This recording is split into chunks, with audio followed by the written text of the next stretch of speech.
اعوذ باللہ من الشیطان الرجیم بسم اللہ الرحمن الرحیم۔ لائیو نہج البلاغہ چینل مومنین کی خدمت میں مختلف دعاؤں کی فضائل پیش کرنے کی سعادت حاصل کر رہا ہے، اور مشہور و معروف دعاؤں میں کہ جن کے پڑھنے کی تاکید کی گئی ہے ان میں سے ایک حدیث قصہ ہے۔ کیا ہم سے پوچھتے ہو حدیث قصہ ہے کیا؟ جس گھر کا واقعہ ہے وہی گھر بتائے گا۔ تو کرام، جتنی بھی دعائیں مکتب اہل بیت میں موجود ہیں ان تمام دعاؤں کے فضائل ان دعاؤں کے باہر ہماری زبان میں لکھے ہوئے ہوتے ہیں، لیکن حدیث قصہ واحد دعا ہے کہ جس کے فضائل پیغمبر اسلام حضرت محمد مصطفیٰ صلی اللہ علیہ وآلہ وسلم نے مولا علی علیہ السلام کی فرمائش پر قسم اٹھانے کے بعد بیان فرمائے کہ علی، مجھے اس ذات کی قسم کہ جس نے مجھے حق کے ساتھ نبی بنا کر بھیجا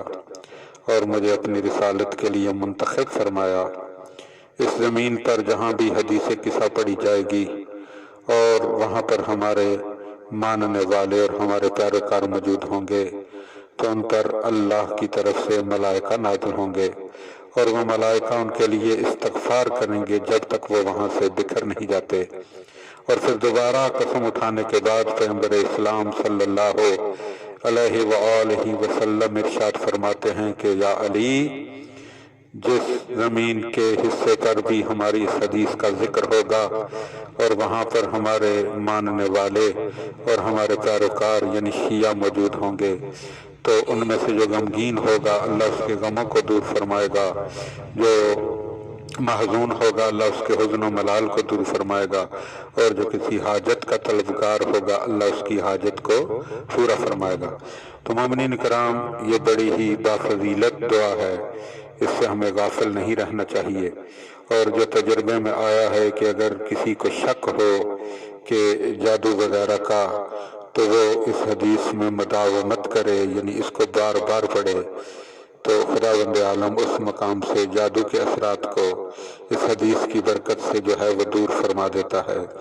انما یرید اللہ لیذھب